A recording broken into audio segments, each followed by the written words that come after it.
Hello and welcome to HMTV digital.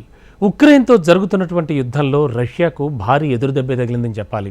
నల్ల సముద్ర దళంలోని 2 కీలక నౌకల్ని కీవ్ దళాలు ఒకే రోజు ధ్వంసం చేశాయి. ఈ విషయాన్ని ఉక్రెయిన్ జనరల్ స్టాఫ్ విభాగం ప్రకటించింది. అటు రష్యా కూడా తగ్గట్లేదు, ఇటు ఉక్రెయిన్ కూడా ఆగట్లేదు. ఎట్టి పరిస్థితుల్లో ఒకరిపై ఒకరు భీకర దాడులు చేసుకుంటూనే ఉన్నారు. విపరీతంగా ఆస్తుల నష్టాన్ని అలాగే ప్రాణ నష్టాన్ని కలిగించుకుంటూనే ఉన్నారు. తాజాగా యమాల్ అజో ల్యాండింగ్ షిప్స్ను పేల్చివేసినట్లుగా తెలిపింది ఉక్రెయిన్. మరోవైపు యూకే రక్షణ మంత్రి గ్రాంట్ షాంప్స్ మాట్లాడుతూ ఉక్రెయిన్ చరిత్రలో నిలిచిపోతుందని కూడా పేర్కొనడం జరిగింది. పుతిన్ నల్ల సముద్రం నుంచి సురక్షితంగా పోరాడే అవకాశం లేదు. 1783 నుంచి రష్యా బ్లాక్ సీ దళం నిర్వహిస్తున్న ప్రయోజనం లేదంటూ కూడా పేర్కొనడం మనం గమనించాలి.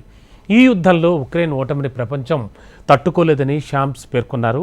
రష్యా దాడుల్ని తట్టుకునేలా కీవ్కు తాము అండగా ఉంటామన్నారు. ఇక తాజా దాడితో రష్యాకు ఇక కేవలం 3 ల్యాండింగ్ షిప్పులు మాత్రమే నల్ల సముద్రంలో మిగిలినట్లుగా అయింది. అంటే చూడండి, ఉక్రెయిన్ రష్యాకి అంత ఘోరమైన నష్టాన్ని కలిగించింది. యుద్ధం మొదలు సమయంలో మాస్కో వద్ద ఇటువంటివి 13 నౌకలు ఉండేవి. మరోవైపు రష్యా నియమించిన సెవస్తోపోల్ గవర్నర్ మాట్లాడుతూ కూడా ఉక్రెయిన్ దాడిలో స్థానిక నివాస భవనాలు కానీ రవాణా వ్యవస్థలు కానీ బాగా దెబ్బతిన్నట్లుగా పేర్కొన్నారు. అలాగే వీటికి సంబంధించిన చిత్రాలను కూడా సామాజిక మాధ్యమాల్లో ప్రచురించవద్దని ప్రజలను కోరారు ఆయన. అలాగే 17 బసెస్ దెబ్బతిన్నట్టుగా కూడా పేర్కొన్నారు. అలాగే కీవ్ ప్రయోగించిన 10 క్షిపణులను కూల్చివేశామని చెప్పారు. యుద్ధం మొదలైన నాటి నుంచి చూస్తే దాదాపు 20 రష్యన్ యుద్ధ నౌకలను ఉక్రెయిన్ ఇప్పటివరకు ధ్వంసం చేసింది.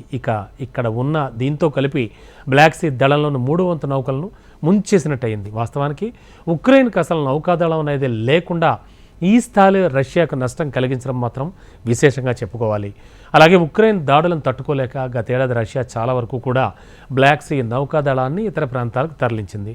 సెప్టెంబర్లో సెవస్తోపోల్లోని నౌకాదళ ప్రధాన స్థావరాన్ని కూడా ఆల్రెడీ ఉక్రెయిన్ ధ్వంసం చేసింది. మొత్తానికి చిన్న కంట్రీ అయినా కూడా రష్యాకి ధీటుగానే జవాబిస్తోంది.